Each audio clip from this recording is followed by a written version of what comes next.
culture as a source of morality. Culture also has been called the way of life for an entire society. As such, it includes codes of manners, dress, language, religion, rituals, norms of behavior such as law and morality, and system of belief.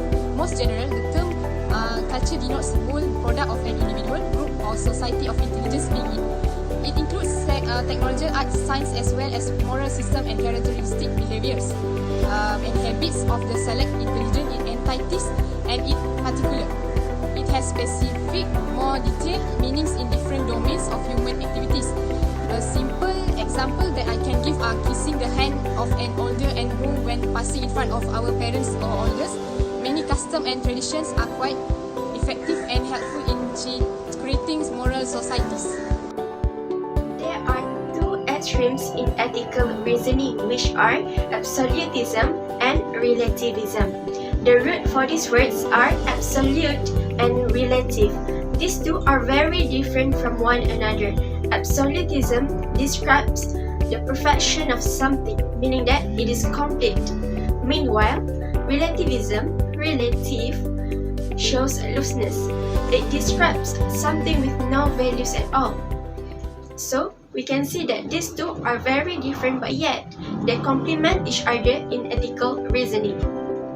In cultural absolutism, it is believed that something cannot be changed because it has come from absolute being, which is God. It is the idea that psychological phenomena do not differ from culture to culture. They are the same among all cultures. As an example, ethical values or moral values such as respect, honesty, and caring must be practiced by all cultures, although these cultures are different. They bring benefits and advantages. They are good. So, it must be practiced. It must be followed by all means.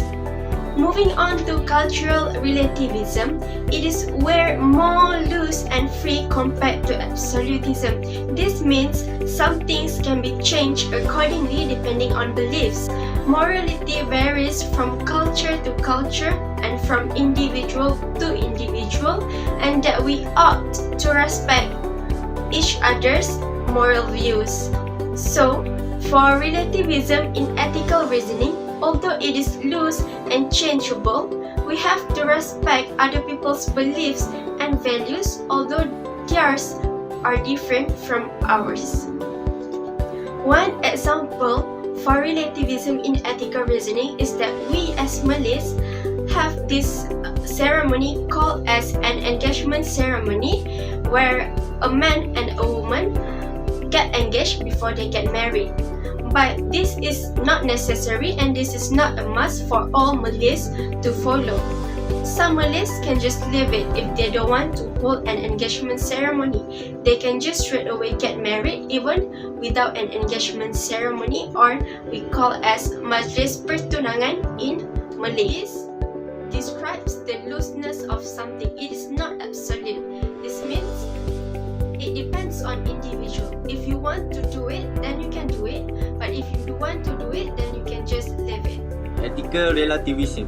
Ethical relativism is the theory that holds the morality is relative to the norms of one's culture.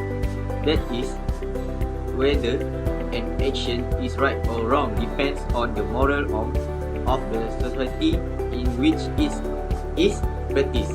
The same action may be morally right in one society but be morally wrong in another. As a multiracial country, of course, Malaysia has many ethical values which differ for each culture or races. Among the culture that I can still see around me is the common wedding traditional for Malay. For me, it's Malay. Before people get married, people will go for a mercy, where the family of the groom come over to the bride's house. Here, two families will meet and discuss matter regarding the marriage. To Malay, this tradition is considered as a way to show their respect to another family and blessing for the marriage. Additionally, in Malay weddings, people still practice sprinkling the wedded couple with a squinted water and yellow colored rice.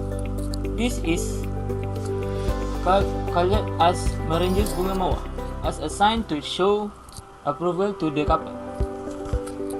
The girls are also given bunga telur, which is a fully boiled egg put together with a stick of fake flowers as a sign of fertility. Ethical value in Malaysia society. In some families, they are also keep a tradition of making sirih pinang for the bride to eat. Some other tradition that I still can see around me is the common tradition, some as berpantang for 44 days after giving birth. Avoid eating certain types of food after a surgery or operation due to some belief that those food will worsen the wounds and others. One of the cultures that are still practiced in my family are ethnicity until today is parents still set a time curfew for their children, especially daughters.